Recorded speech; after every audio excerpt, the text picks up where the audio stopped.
Okay, it's great to be back again. Thank you very much for watching us, whatever platform you're watching from. My name is Haruna Goro, and I've been speaking with B. With this day of technology, social media, what are the plans for the future? Are you still here in Windhoek? Are you going somewhere? And what should we expect? One of the great frustrations in this time was the fact that I'm staying at the coast, my studios are in Windhoek. I was not able to produce enough programming to just let the viewers know exactly what's happening like we used to. I used to have a regular program, News and Around. And whatever is happening, that's the place they could go to and they would hear what's taking place. I wasn't able to do that.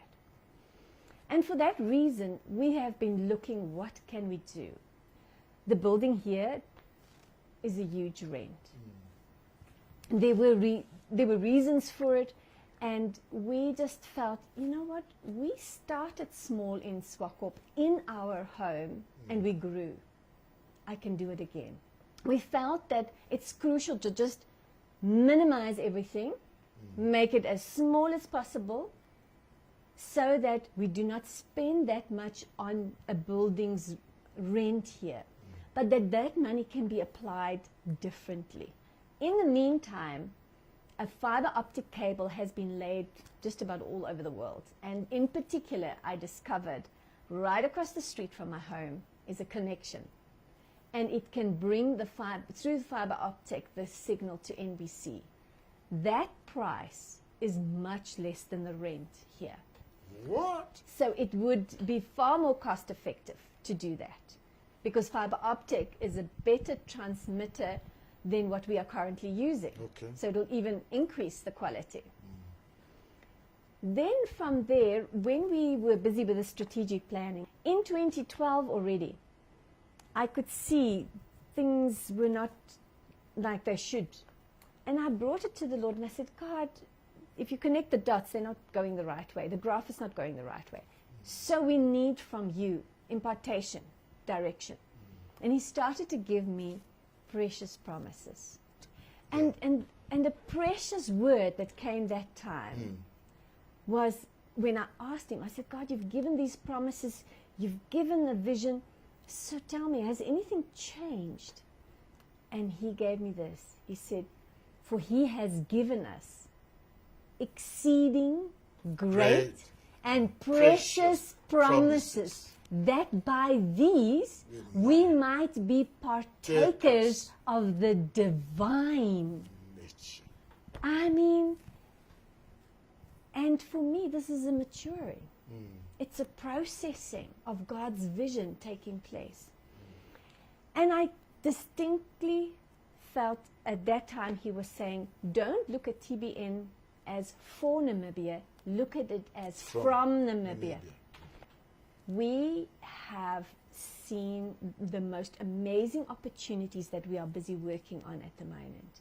There are possibilities of local productions that involve African countries that bring us together in a totally new dynamic where there is a huge potential for poverty alleviation and job creation. Wait. Are you now, that sounds like this is, because the Namibia with the current recession and the challenge, TBN is not just talking about world issues, but issues that Namibians are going through and presenting answers from here, that from here they air to the rest of the world, and in case other nations go through the challenge of poverty, it's a worldwide phenomenon. So now, when in May this year, at the end of May, we had TBN USA visiting us here.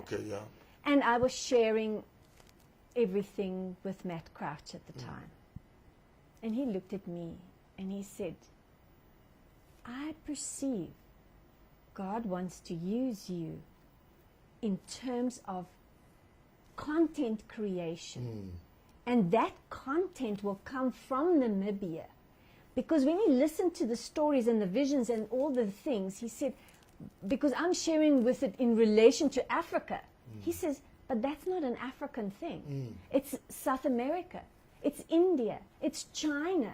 He says, this is a world thing that you are carrying there. It's like, sometimes I say it this way, that many times we don't know that some setbacks are God's divine set up Yes.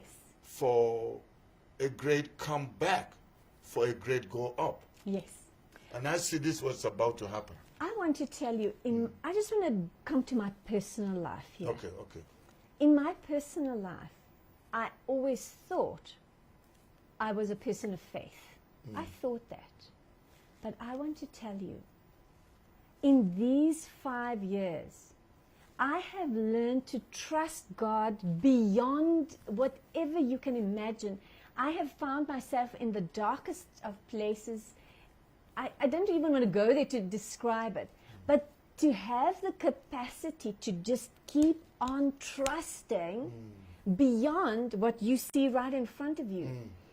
I've always said that, you know, when I've been invited to go and preach in places and I've had to share about grace, I would share what the Word says about it. But now, I share grace from experience. A personal walk with God. Experiencing the grace of God upon my life. The fact that I'm just here sharing this with you is God's grace. His capacity. Christ in me, the hope of glory.